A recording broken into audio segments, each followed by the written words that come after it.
All right, here we are. This is the first ever episode of the Doughbrain Book Club. This is what you people asked for. Unbelievable. We set a goal of $30 Unbelievable a month, that this is even happening. Yeah, and people just couldn't wait to empty their wallets. To peer into his soul. Our stupid pockets.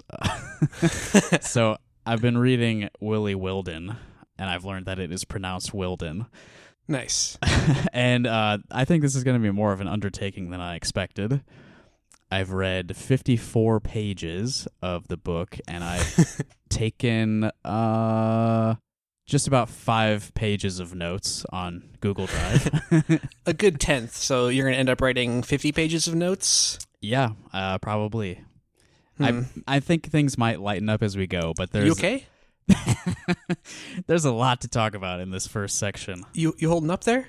I think I'm all right. I'm going to have to renew this book at the library a couple times, I think. First time for everything. Yeah, I've had it for like 2 weeks already, and I've only gone through the first 50 pages. Oh my god. For those of you who maybe don't recognize our voices, I'm Justin, and the other guy is Evan.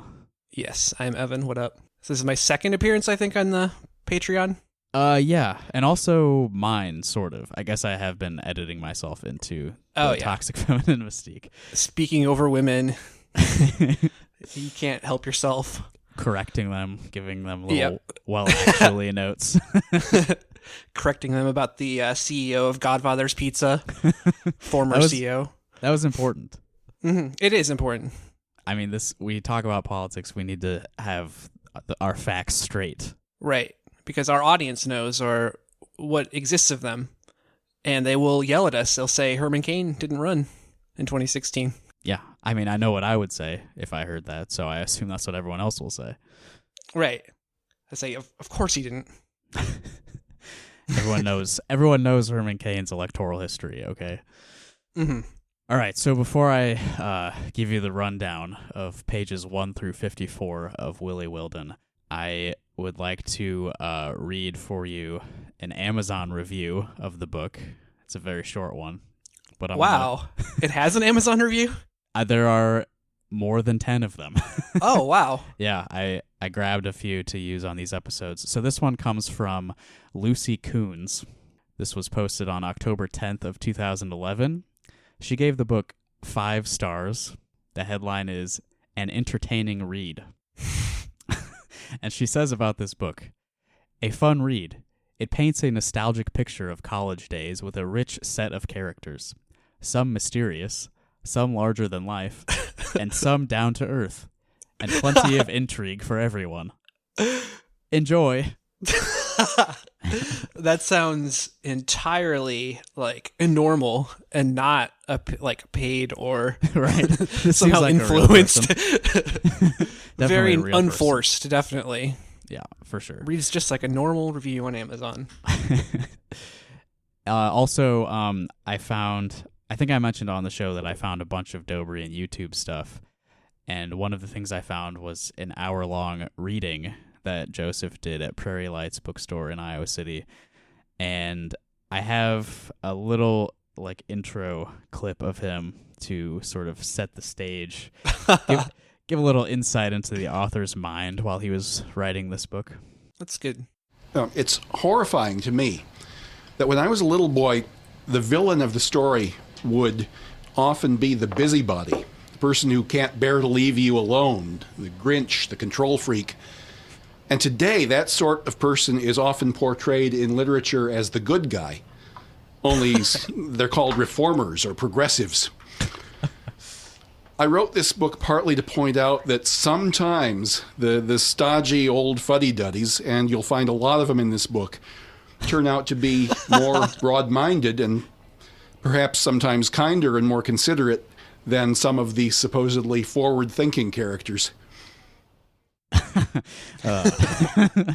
Definitely makes you think. Yeah, definitely not talking about himself there. Dang busybodies. You know what the problem is? Women nag too much, am I right, fellas?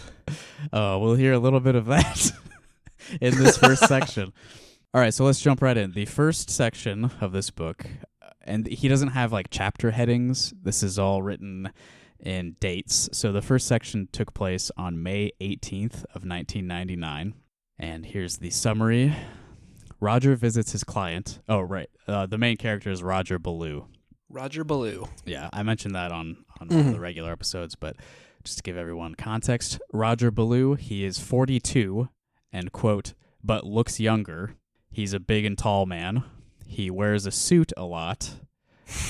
His hair is slicked back Jack Nicholson style. That's a quote. Oh, boy.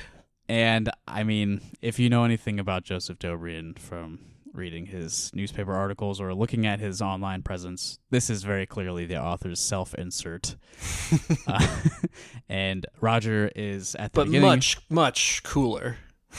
Well, of course. And at the beginning of the book, Roger is a freelance writer. So in this first section, Roger visits his client, Linda, at the American Association of Executive Management to get his monthly writing assignments. Linda tells him the company hired a new editorial director who's moving AAEM to exclusively web content, and they will no longer require his services. This means he will lose about half of his income. She offers to talk to her son-in-law, chair of the English department at Van de Vander College in Wildenkill in upstate New York. And Roger leaves the office, and he goes home to find a note that says his rent is going to be raised 25% if he renews his lease. And that information, combined with the loss of income he just found out about, means he will have to leave Manhattan. Dang. Yeah. So lots of anxiety about, economic resources and like your economic situation. Sounds kind of familiar as a lot of stories in the way they start. It's kind of a common thing. Basically Dickensian. This is a classic. Roger ends the night at his regular bar near his home, where he is stood up for a date and then gets kicked out for fighting with another patron about smoking. Damn, dude, this book really is going to end with him being the Joker, isn't it? There are some quotes here that will shed some light on that. Oh, boy. But first, I want to... there's a physical description of Roger that I want to read now. This is from page 2 of the book. Ballou's face was large, pale, and smooth. His nose was aquiline, but slightly askew. His mouth narrow and lipless. Michael Bennett. Yeah. His eyes were tiny and Asiatic. Whoa. Almost piggy. And they gave Ballou a menacing...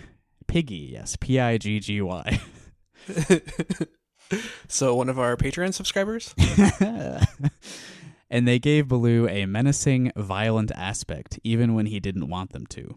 He would often try to make eye contact with people as he passed them in the street, just to see how they'd react.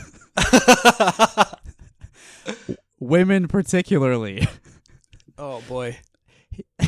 He usually tempered his threatening affect with an ironic little dimpling, not quite a smile, and a tiny twinkling of the eye, as though reminding the other person of a naughty secret. Jesus. I'm not sure if this is, like, very self-aware or lacking self-awareness entirely. Yeah, it's a weird line. Like, he knows how people perceive him and is sort of trying to own it by writing a book about it. It's weird, yeah. I put in bold that sentence that said women particularly, and I believe I mentioned on Rock Hard Caucus that I will be keeping a horny count while I read this book, and we'll put that tally at 1 for the women particularly.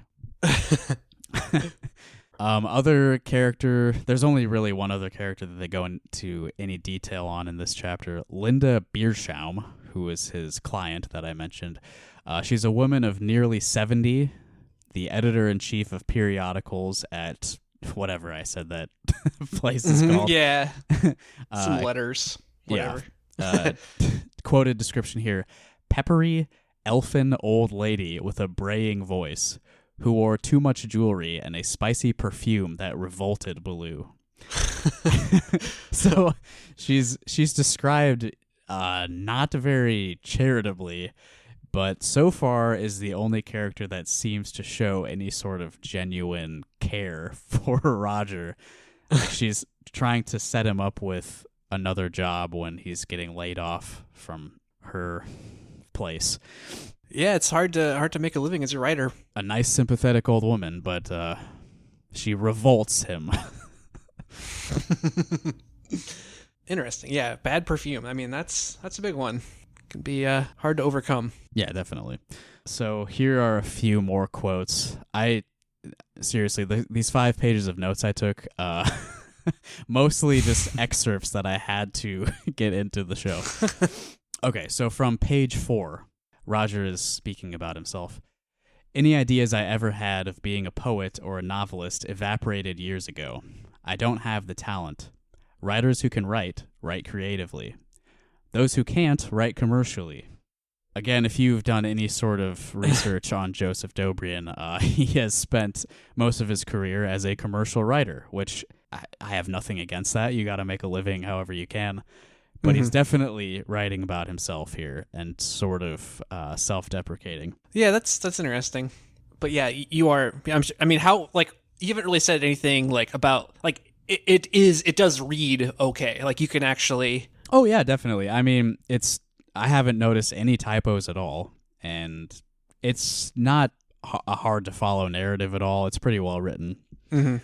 I'm mostly commenting on the content within. Yeah, okay. I just wanted to make sure. I mean, I guess if he was a commercial writer, then I'm sure he's capable of it. Yeah, it's so far a well-written book.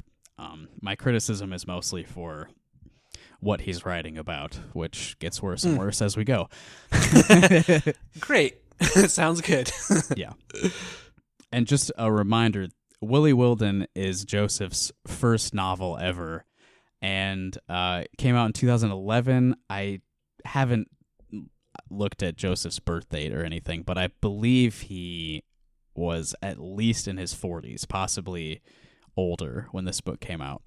So he's absolutely writing about himself here. Like he wanted to be a creative writer, sort of found a career as a commercial writer, and is now going back and living out his dreams somewhat.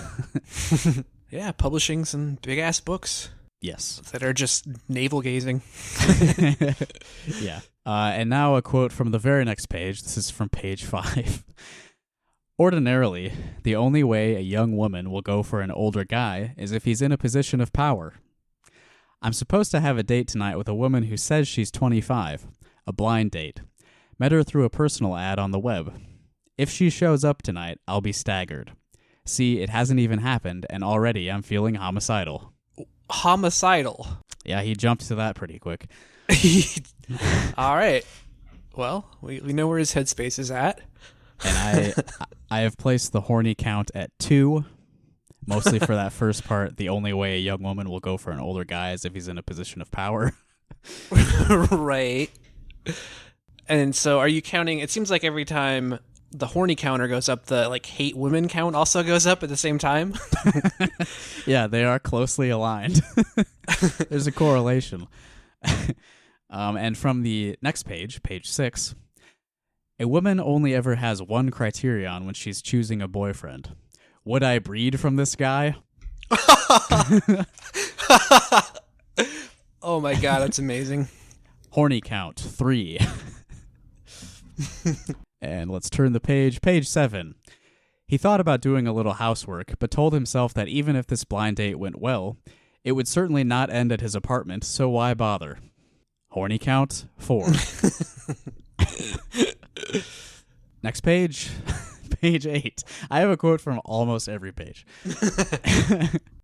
This is when he has retired to the bar for the evening. The bartender was a handsome, muscular young man in a black t-shirt. Horny count 5. Wow, you're really generous. I mean, but yeah, I mean, muscular. A handsome, muscular young man. I gotta assume a little bit there. Okay, and now here is a real treat. I played a clip from that reading earlier, and as luck would have it, most of Joseph's reading in that video is from this first section of the book. So some of these quotes that I pulled out, I actually have the man himself reading. And this next one is a doozy. This is from page 9. And I'm going to just play it without any context. And it's kind of, it's going to throw you, I think. Oh, boy. Here we go. A black demon appeared, hovering in the air above Baloo's head. Obama. That's what Baloo called them in his mind. He'd never told anyone else about them. The black demons were imaginary creatures that had plagued him since he was a toddler, although he'd not named them the black demons until well into adulthood. When he'd been very small, they'd just been them. Them amounted to 8 or 9 demons in all. Naked, bony, hairless creatures, each about half Baloo's own size, with ink-black skin, hominoid bodies, gargoyle faces, gaping mouths, and enormous pterodactylous wings. Black demons. Yeah, wow. this kind of comes out of nowhere. This main character, Roger, has sort of visual manifestations of his self-hatred that show up and tease him and mock him for his shortcomings. And in a book that's so far just sort of a veiled autobiography, I have to wonder if this is like oh man, something. I hope this book has a happy ending. Oh man, I really do. I think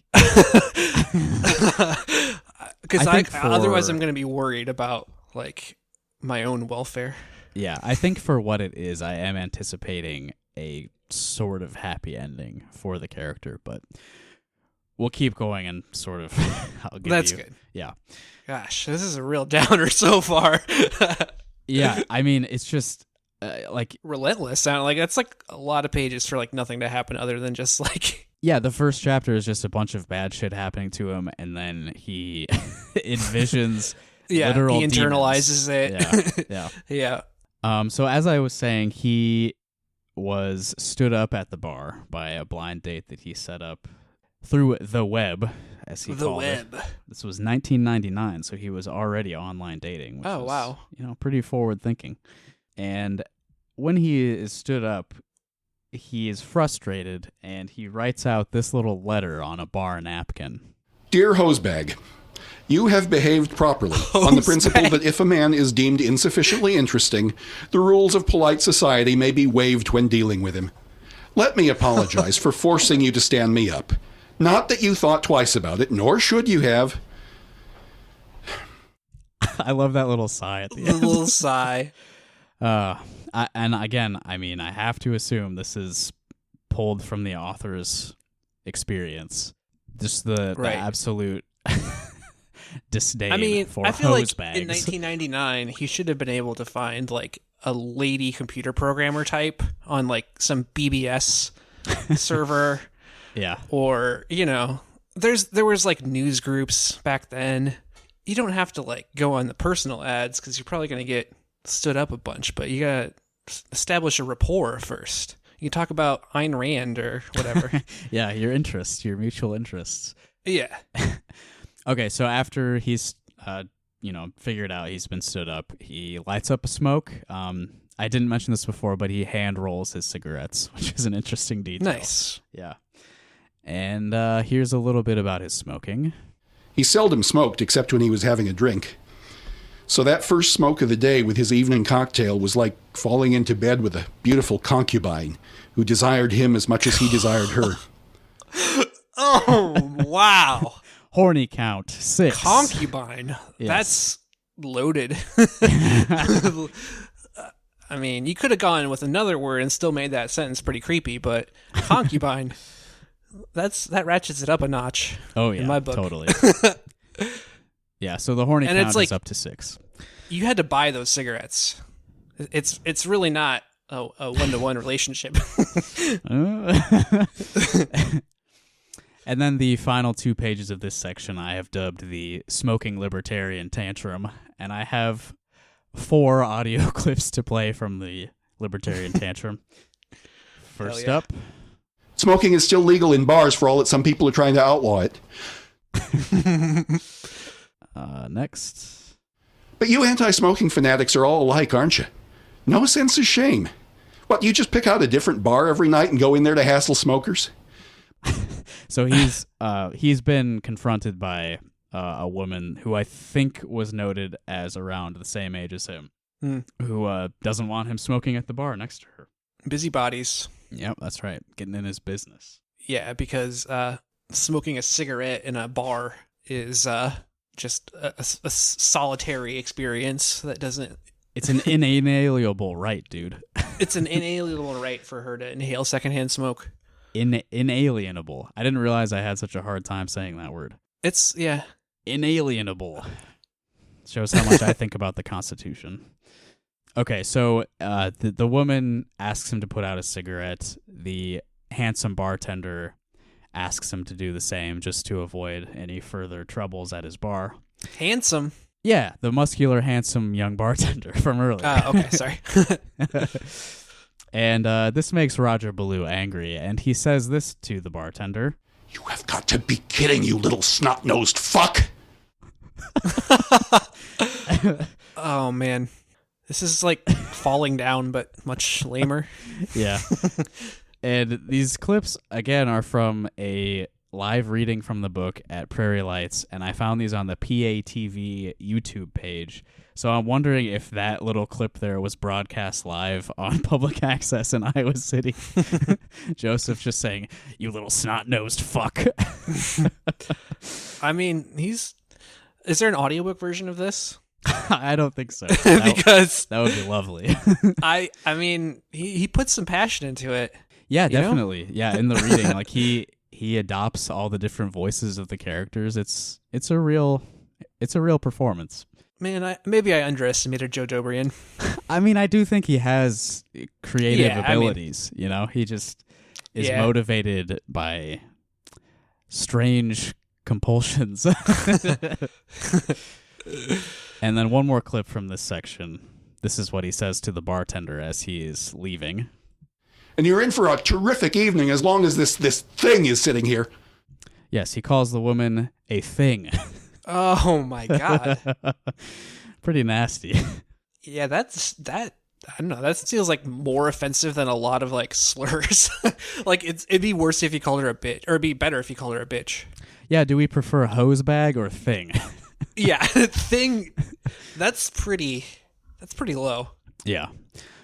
All right, so that's the first so-called chapter. Again, he doesn't really label them as such. And again, that was in May 18 of 1999. And then we skip ahead for the second section all the way to August 29th of 1999.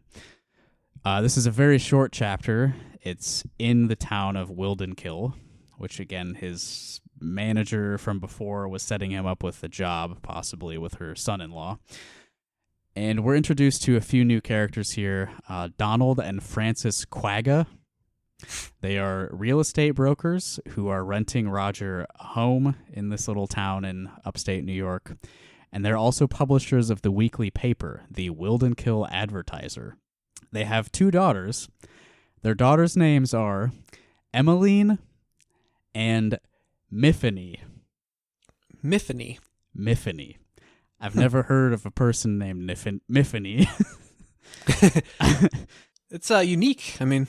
Yeah, I don't have a problem with it, but I definitely... It does make... I mean, I don't know. Is this more... He's just like miffed, and so he names characters Miffany?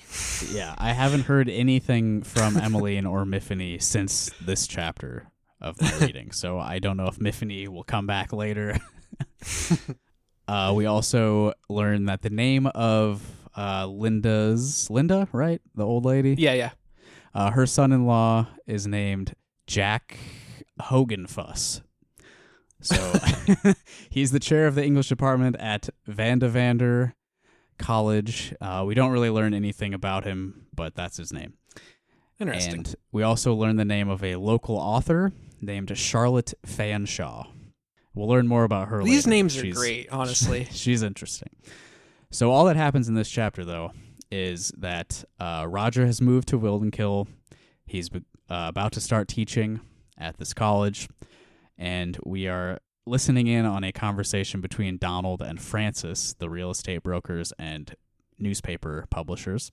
They're talking about an upcoming bridge party, and they sort of jokingly talk about inviting Roger to their bridge party, but are talking about how creepy he is. Oh boy. Yeah. I say that before every clip. I don't have any audio clips of this one, so I'll just... excerpt, whatever. We'll be relying on my own voice for this section. Oh. From page 15, this is from Frances. She says, well, I've seen him on the street a few times, and he looks like he might have Girl Scouts in his freezer. Nice. That was from the jacket, right? Yeah, it's from the back of the book. This is what he chooses to put out there as a first impression of this character, who is his own self-insert. Which, as Chuck theorized, is probably something somebody has said to Joseph in real life. And also from page 15, this is from Donald, the husband. He says, I have it on Roger Ballew's authority that there is no sex in the city.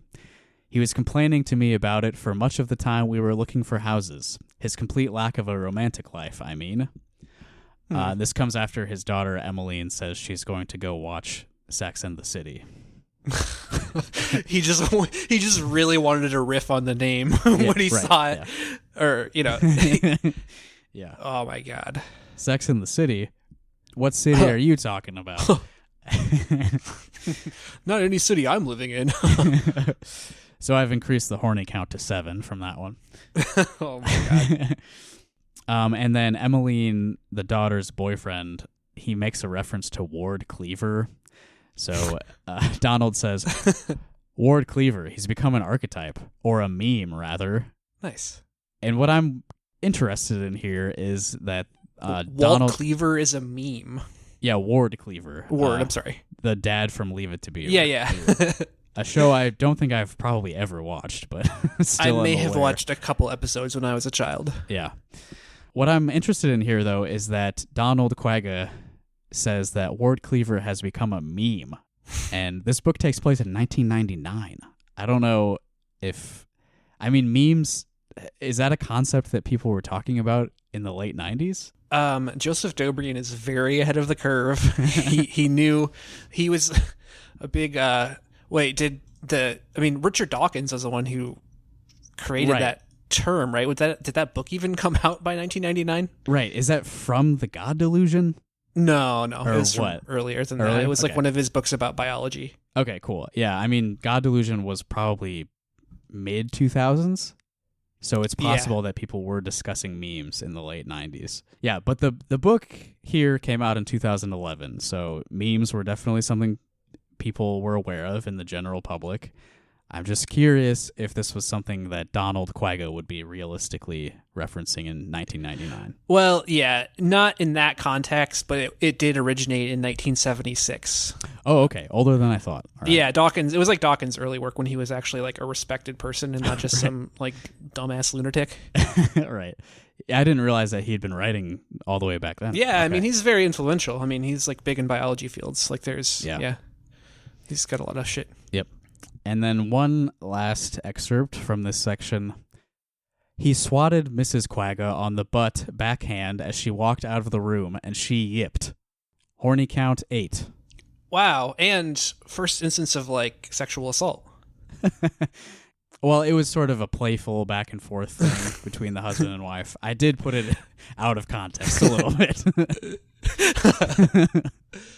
All right, so moving forward, we are now in August 30th, 1999. The sections are a little closer together now. This is just the very next day. We're going to learn a little bit more about Charlotte Fanshawe in this section because she has a new book coming out called Gains and Losses. He's very, very jealous of her, I bet. Yeah, kind of. We'll get into that. But Donald Quagga asks Roger to write a review of Charlotte's new book for their paper. And after Roger is given this assignment, he happens to run into Charlotte on the street while he's taking groceries home, but doesn't realize who it is until after they've walked away from each other.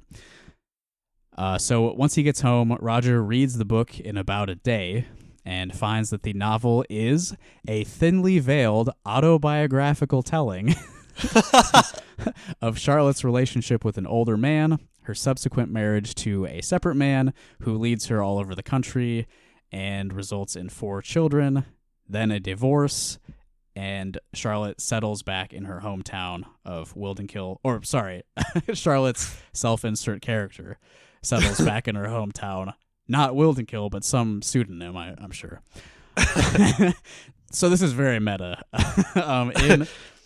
In Joseph Doughbrain's very thinly veiled autobiographical book, another author is writing a thinly veiled autobiographical book. Roger titles his review of Gains and Losses Payback Time and accuses Charlotte of writing the book just to get back at a famous man to get some fame for herself. My goodness. So, we learn a little bit more about Charlotte here. So, this is in the context of the book coming out and Donald and other, Wildenkill residents kind of know the story and explain a little bit of it to Honestly, Roger. that book sounds boring as shit, but also like 5 times more interesting than this book. Right. All right, so Charlotte Fanshawe, she had a romantic relationship with a famous reclusive poet who lives a few miles outside of Wildenkill. The guy's name is Landor. LL. He is so good with the names. It's spelled Landor. Oh. The double L, could that be... Is that like a Scottish, like Celtic thing? Yeah, I think so. Or like Danish or some shit. Oh, it is a name, apparently. It's, Is it Landor or like Yandor? It's English. Okay. No one has recorded a pronunciation of it on this website. All right, so it's not a common name. No. And this guy seems to only go by this name. It's not like a first last name. And Charlotte's relationship with him was 25 years ago when she was 18 and he was more than 40 years older than her.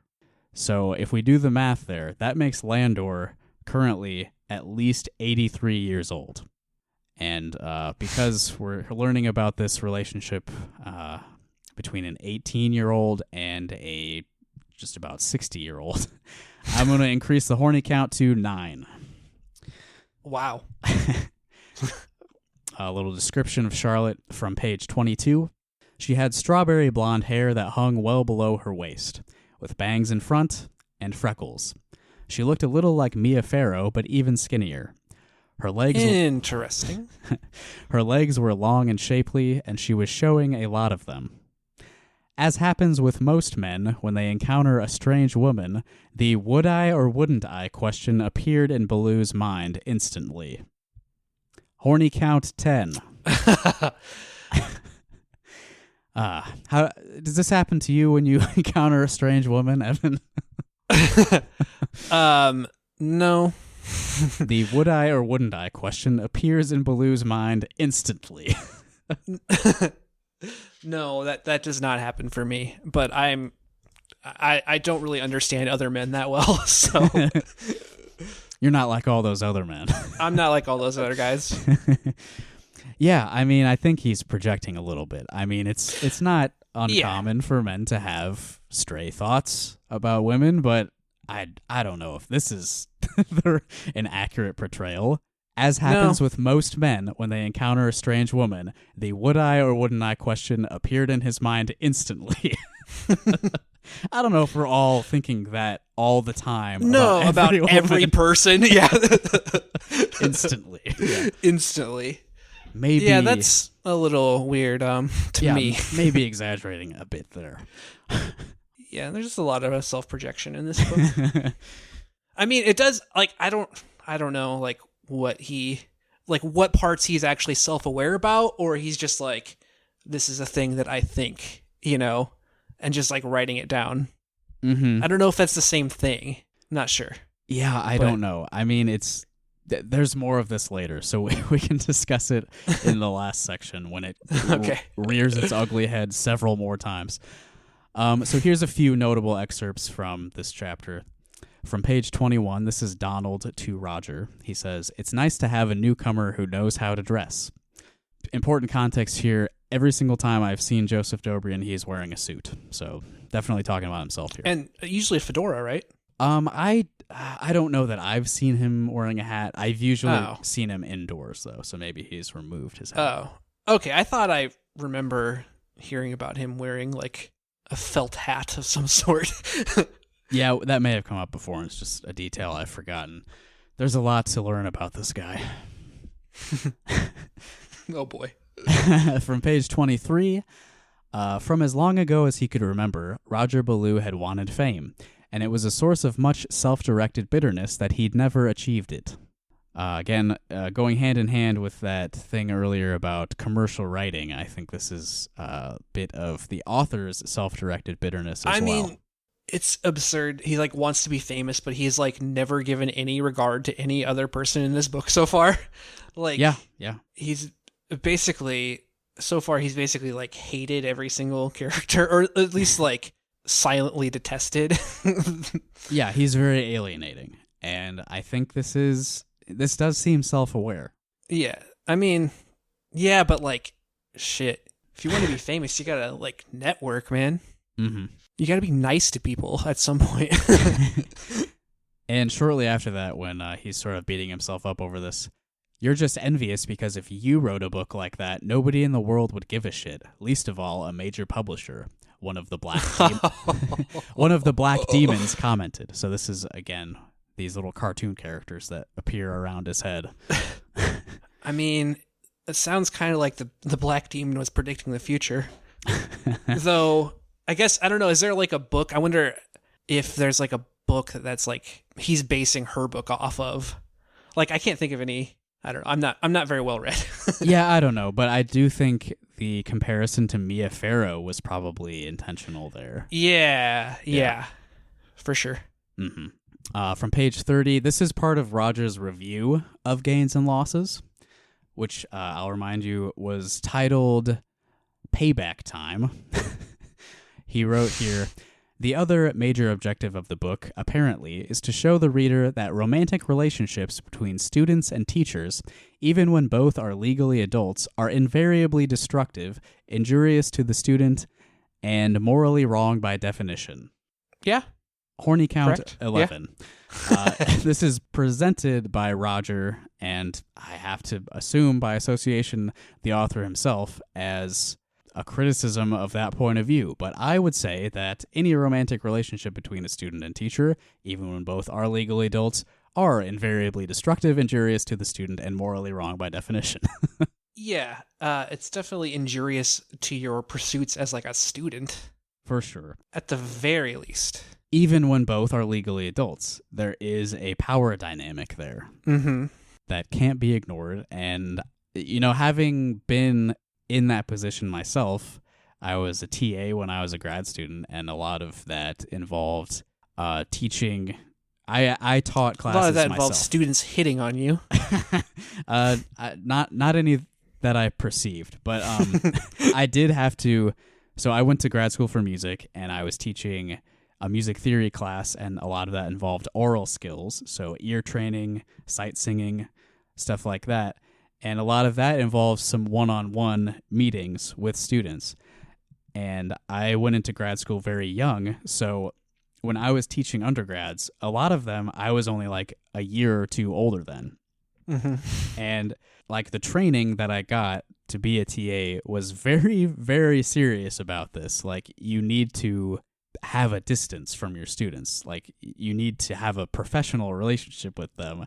It should never even come close to something like this. And yeah, I was very much like concerned, or not concerned, but like I was very careful to like have a sort of barrier between the students and myself, especially considering the age difference was so small between us. That I mean, that doesn't seem like very hard to grasp. That seems like common sense. Yeah, and it's not hard to do either. Like, there are other people in the world that you can interact with in that way. Like, you shouldn't be so like irresistibly. Kind of like you change your behavior in different scenarios and different settings. Yeah, when you're a teacher, you should not like be a process that you do every day of your life to some extent. Yeah, you should not be irresistibly attracted to students. You know, it's not hard to not have a romantic relationship with students when you're a teacher. That's something that's come up recently on social media as well. Yeah, interesting. Yeah. So what I'm saying is, if you are in charge of hiring at a college, I would avoid hiring Joseph Doughbrain for the viewpoints he's expressing in this book. On the other hand, it's hard to imagine it happening with him. Yeah, true. I have another excerpt here from page 31. This is Roger quoting Charlotte's book in his review. So it says, I spend much of that evening listening to Gossage telling Joan and Bob Danziger that Ronald Reagan might be the country's best hope. I am horrified. We have never discussed politics before, and when I hear him praise a Republican, it's like, I imagine, what Bluebeard's wife must have felt when she opened the door to the secret room and discovered the unimaginable evil that was her husband's secret. So what's happening here is kind of incredible. So this is Roger quoting Charlotte's book in his review, and if we zoom out a little bit, this is Joseph, through his self-insert character, Roger, poking fun at a liberal's over-the-top, hysterical intolerance of conservative viewpoints.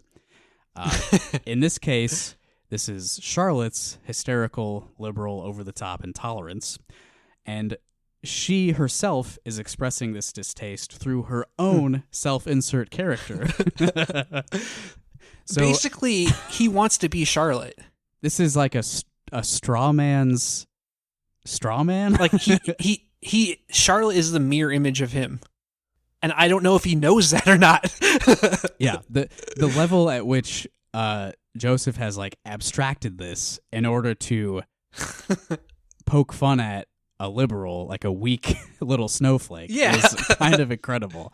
Like, it's insane. It's his book, and it's a fictional book within his book, and it's his character quoting the book, the fictional book, in his book, in the character's review. Which has essentially the same premise as her book. There's too much. There's too many levels here. This is, I'm going to insert the Inception brass music. The second half of the book is going to be written from her perspective. That would be kind of cool. Yeah, that would be maybe actually make a good book. Yeah, we took a weird sort of narrative twist in this. One more clip from Roger's review. Quite aside from questioning the taste of gains and losses, I question its apparent message that physical relationships between teacher and student are invariably predatory and exploitative, and should be forbidden, with severe sanctions against any professor who indulges his swinish passions. Horny count 12. So horny, he brought up the exact same thing with almost the exact same words within 2 pages. Man, no wonder nobody likes this guy. All right, so moving ahead, we are now in September 6th of 1999. This is after Roger's review comes out in the paper, and the review gets a lot of attention. Somebody using the name Parzival writes... Wait, is Percival with an A? Yeah, it's like an alternate spelling of Percival, Parzival. I have seen it elsewhere, but most notably, I've seen it in the book and film Ready Player One. Oh, okay. Interesting. I don't know if that's where Joseph got it, but it's possible. Haven't read that one. Don't really have any interest. Sucks ass. Yeah, so somebody using the name Parzival writes a rebuttal to the paper against against Roger's review. Yeah. And I would like to note that using the name Percival, this is like a literal white knight situation.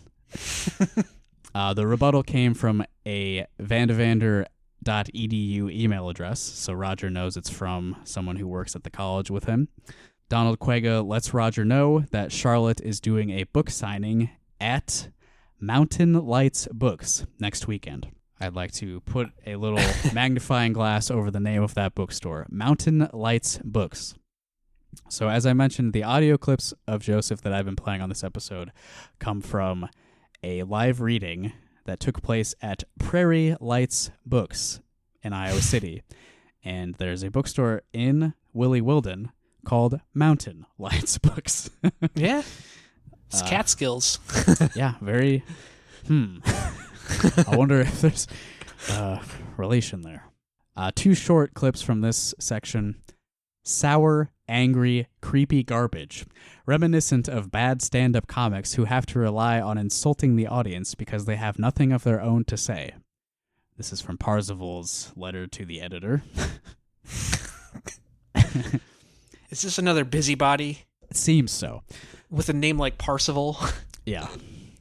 And then towards the end of his letter, Parzival says, "Why don't you just do a Hemingway and get it over with?"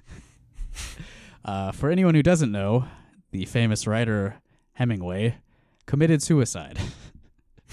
So we are led to believe that the Wildenkill Advertiser publishes letters to the editor telling their writers to kill themselves. This is the persecution that Roger is facing for his conservative beliefs. Well, I mean, it was 1999, so maybe they did do that back then. Yeah, papers were all about... This was pre-9/11, so things were different. Yeah. All right, up next, we've got September 8th of 1999. This is the first day of classes at Van de Vander. Or actually, in the video, Joseph pronounces it Van Devender, I think. Van Devender, yeah. It's a goofy name, so I want to pronounce it goofily. That does sound better. Yeah, Van Devender.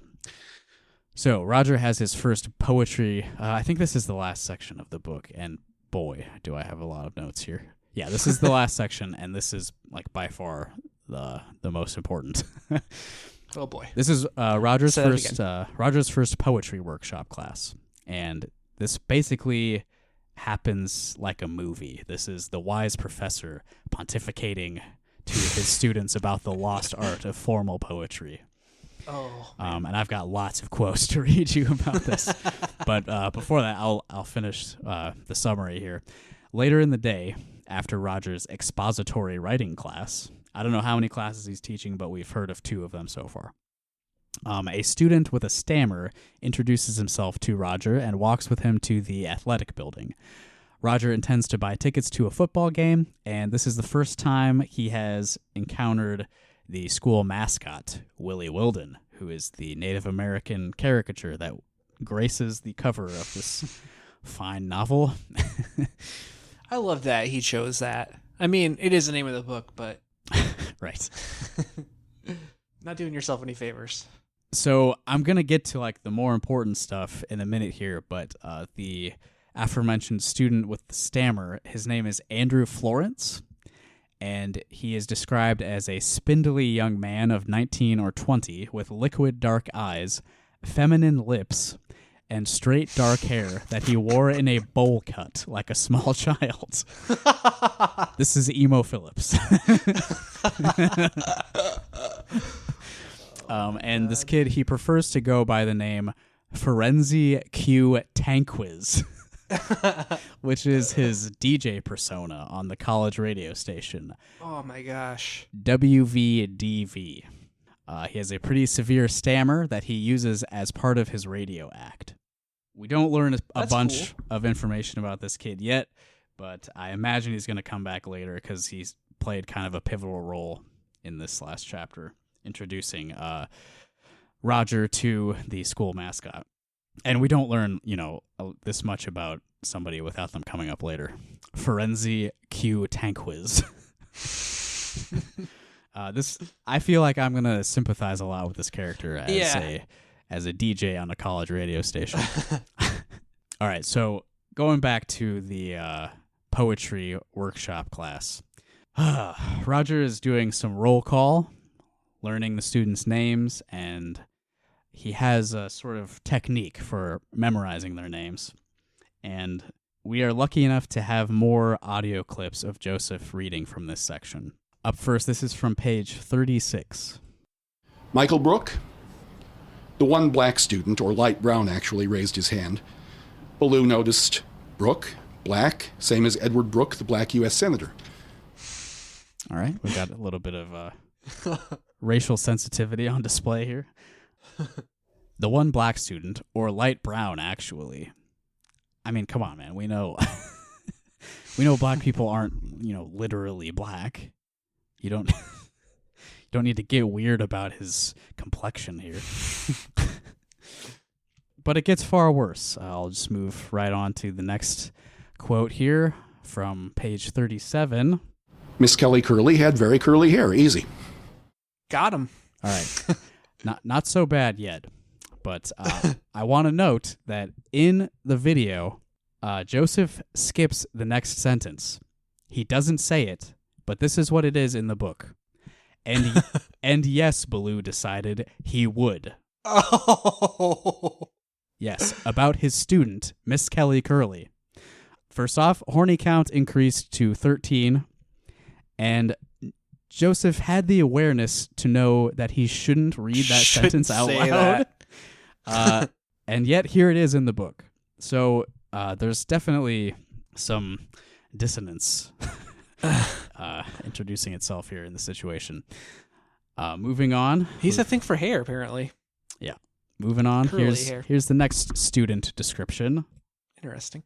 Lee Grossbaum was far and away the prettiest girl in the class.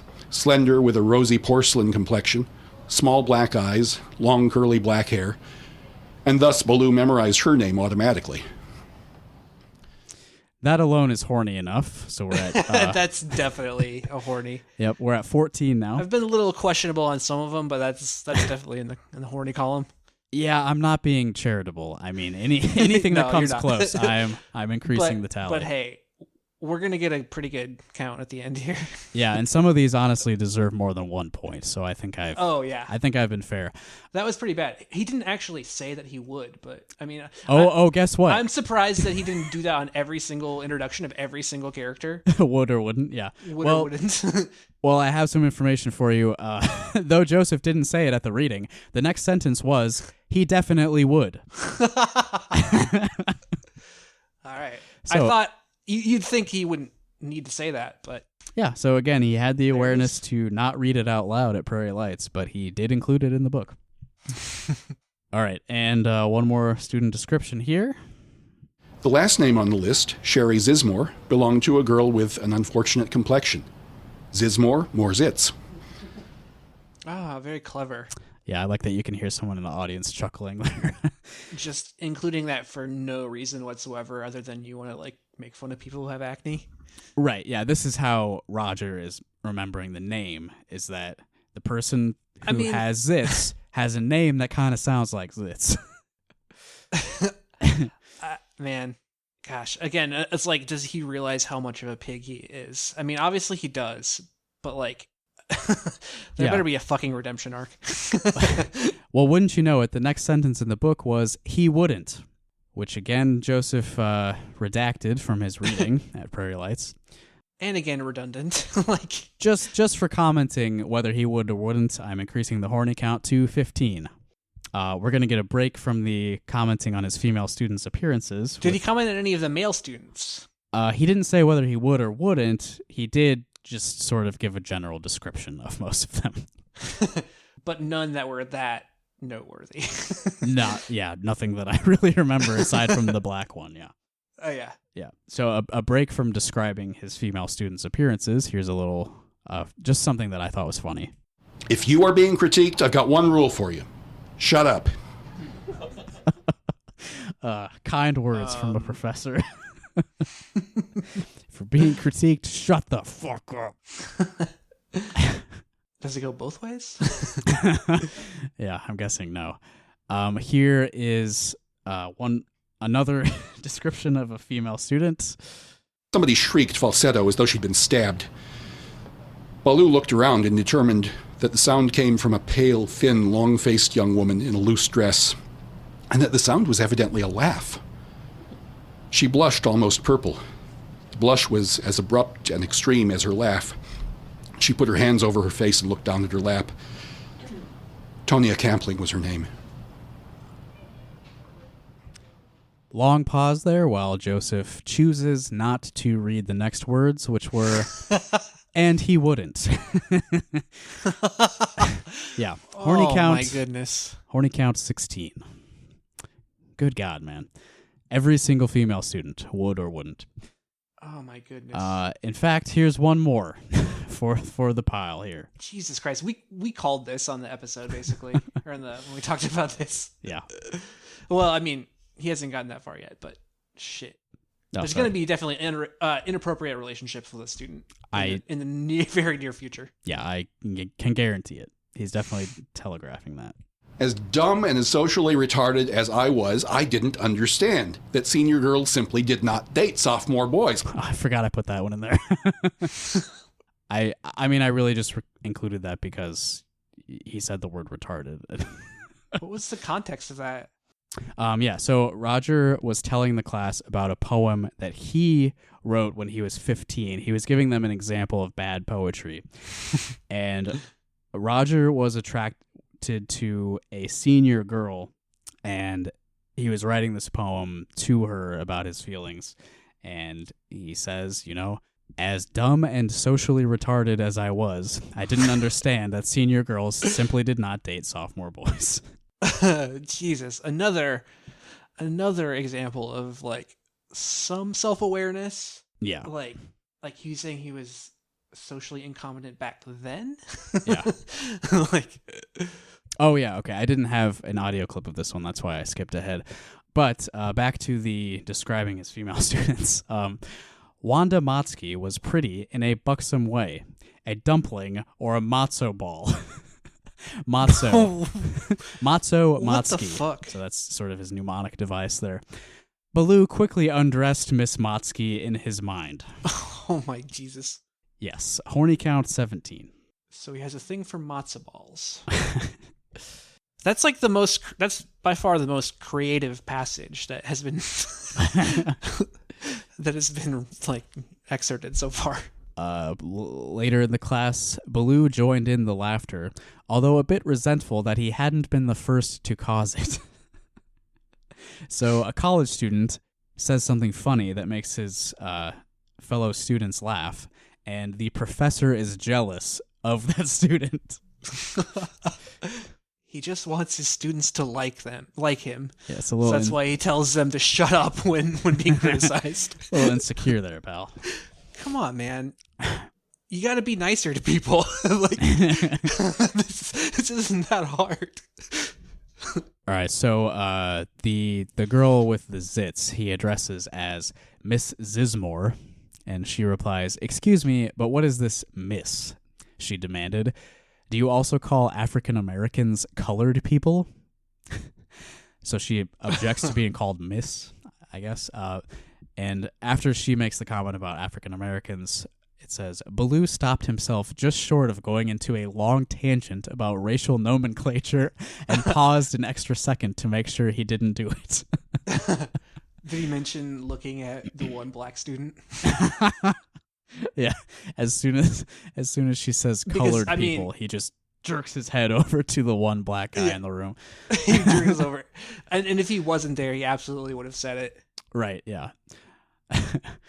Also, I like his straw man of a triggered college student. Yes, exactly. That he's already jumped to. So she objects to being called Miss, and he says, "I believe in calling people what they want to be called." So that's admirable. Agreeing to address her however she prefers. And I wonder if Joseph changed his mind about this policy sometime after 2011. Calling people what they want to be called. Yeah, that'd be interesting to find out. To be fair, I've never read a Doughbrain article about pronouns or anything like that, but I would imagine he may be on the other side of that issue. It seems like he might be a little bit hostile to the idea of calling someone what they want to be called. Here is something else Roger says on page 43. I believe the best relationships between student and teacher are formal in the sense of proper and reserved. I'm sure you're aware of the kind of abuses that can take place when that relationship becomes too familiar. Kind of a little bit of whiplash from that book review you just published. Yeah, well, I mean, I guess he knows better than to say this stuff in public. Yeah, I don't know. I mean, he wrote it in the paper. I guess, yeah, you're right. Another student description. This one male, so we're getting a little bit of a different flavor here. Little Chuck Tisquantum Jr. was obviously an Indian. The roach-style crest of black hair atop his otherwise shaved head emphasized that fact. What the fuck, dude?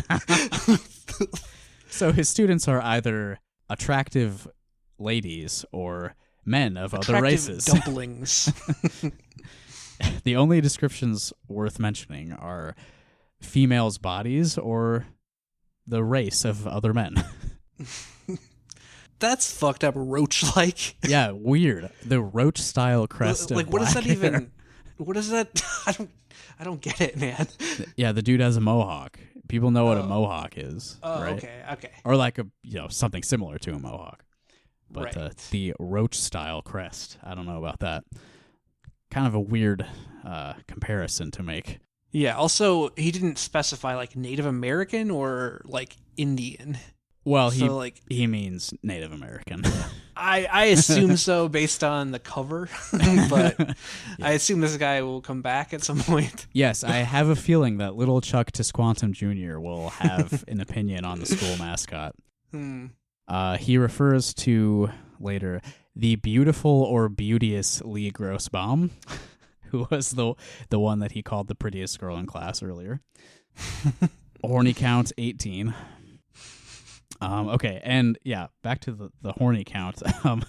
Here's another clip about Lee Grossbaum. Baloo paused.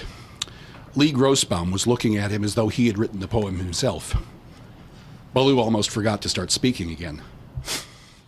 Okay, so Roger recited a Robert Frost poem to his class, and this pretty girl, his student who he is obviously very attracted to, is so impressed that she's just like staring at him with admiration. Horny count 19, and I have a feeling things are going to get unprofessional with this student at some point.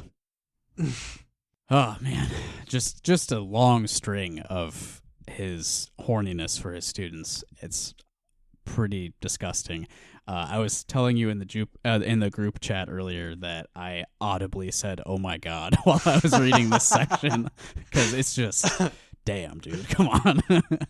Yeah, that's, oh man. And it really seems like that's all there is to it. Like, I mean, why would you even write, like, this is like the first classroom experience that he's even like talked about. Yeah. And it's literally like all about his impressions of the female students. Yeah, he's just like categorizing his students hot or not. And he's at least 20 years older than them. They're his students. He's a first-time teacher. He's never taught before. He got this job just like on a fluke because he happened to know the mother-in-law of the chair of the English department. This school sounds pretty shitty. All right, so after his classes for the day, I mentioned that he walks to the athletic building. Here's a couple of excerpts from that section. "I'm actually not much of a football fan," Baloo admitted, "but I don't know anybody here. If I buy 2 tickets, I'll have to invite someone to use the other. So I force myself to make some friends, see?" Just kind of a pathetic insight into Roger's attempts at forming relationships in his new town. He's got a quota to fill. At least one friend to go to the football game with. Right. And this is the description of the mascot, the first time he ever sees Willie Wilden. "The team's logo and mascot, a cute, pot-bellied, stumpy-legged little Indian with a scalp lock and a loincloth, holding a football under his left arm and an upraised ball-head club in his right hand. His eyes squeezed tight shut and his mouth wide open, presumably giving voice to an adorably blood-curdling war cry." Interesting. He has a club? That's insane. I mean, I guess there are some pretty bad mascots out there, even still. Mm-hmm. Yeah. I mean, But- it's... But a club? That's a little much. Yeah, if you look at the cover of the book, the club is sort of more like a staff with like an orb on top. it looks like a druid's staff or something, which, while not a caveman club or anything, still not exactly the kind of object I would associate with a caricature of a Native American. No. Yeah, that's very strange. Yeah, so that's the first 54 pages of Willie Wilden. I think we're off to a great start here. The horny count is at 19. That's, roughly a horny every 2 pages or so. Well, it hasn't gotten graphic yet.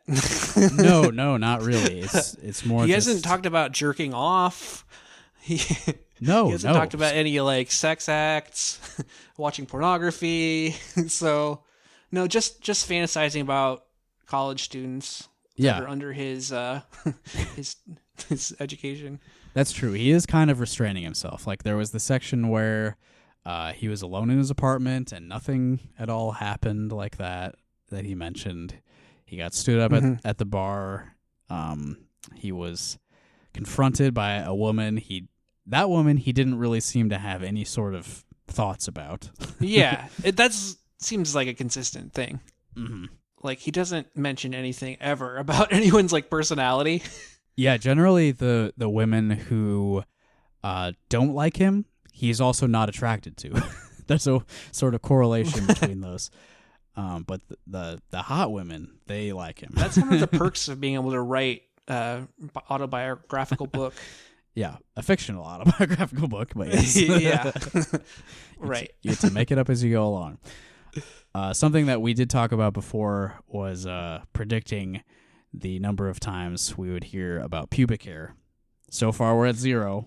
But we're at 0, but I said earlier, he did mention the girl with the curly hair, and that's the only physical description. And then he did say that he would. That's right. Yeah. So it's coming. We've got a lot of pages left. I'm gonna cash in on that bet.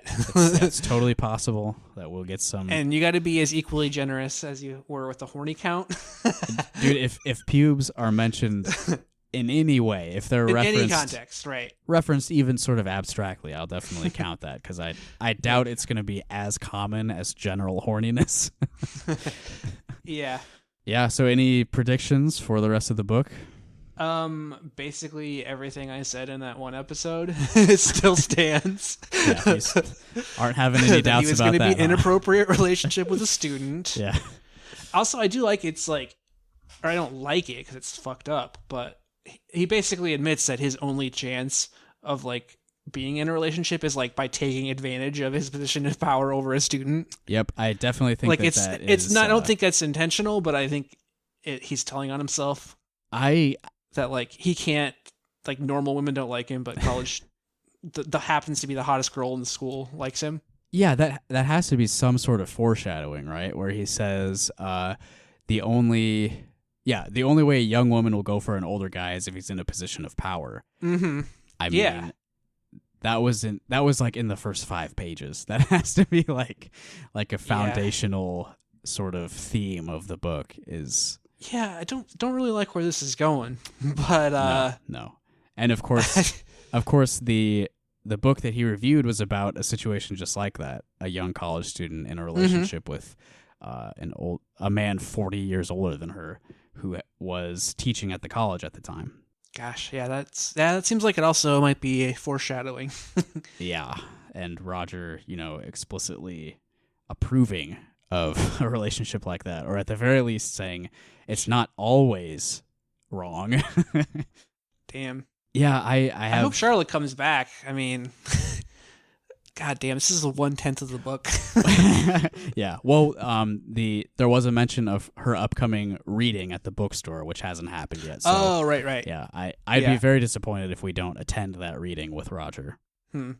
Yeah, maybe there's a grand structure behind all of this. Mm-hmm. I mean, I'm interested to see where it goes, but I don't know. I don't feel like there's going to be any revelatory moment where it all makes sense and where we really understand this guy. Yeah, I think it's just sort of as more than a 2-dimensional. Yeah, it's just sort of an opportunity for the author to present some of his ideas, I think. Well, I mean, they're pretty bad so far. Like, I don't know why you're surprised that no one likes you when you project this. Like, project that into the world. Yeah, not a big fan of the moral positions you're putting out there with this book so far. See, when you first mentioned, I think the first book that I read, like the description of on his website, was his most recent one, which is about his like childhood. Yeah. Which I think, God, that's gonna have some serious shit in it too. I think, it might be pretty. You might want to revisit that one after this one. I'm sure we'll get to it eventually. So for our Patreon subscribers, thank you for your contributions. The decision you made led to this podcast being recorded, and you buckle up because we got 9 more of these planned. Oh my God. And as we just mentioned, maybe in the future we'll read more of this author's work. Sound off in the comments if that's something you're interested in. I can't. Yeah, I don't know. I don't know if he's worth that much. It's pretty good so far, though. Yeah, I don't know what goal I'll set next. I think we're going to need to do something besides read one of these books for our next Patreon series. Yeah, I'd say so. I'm 10% in, and I already feel like I'm going to need a break. All right, well, Evan, thank you for joining me for this. You're welcome. This discussion of pages 1 through 54 of Willie Wilden. I'm sure we'll rotate you back in at some point during this process. But, for sure. But you broke the seal, so thanks for joining me for that. Yeah, it's great. And I'm looking forward to find out what actually transpires in this twisted universe. Yeah. Parallel Iowa City. I don't know how long it'll take me to read the next section, but the Iowa Caucus is next week, so I'll be a little bit busy this week. But look forward to the next 50 pages or so. I would advise any listeners to not read along with me and just wait for my for my summaries. You don't need to put yourself through this. Just let me take it on for you. But we'll see you next time. I'll be praying for you. Thank you. That you maintain your sanity. And you don't get any bad ideas or influenced by problematic media in negative ways. As we all know, if you take this stuff in, it will warp your mind, and you will start to believe the things that you read, and it will change who you are as a person. So guard yourself against the takes. You shouldn't consume any media, basically.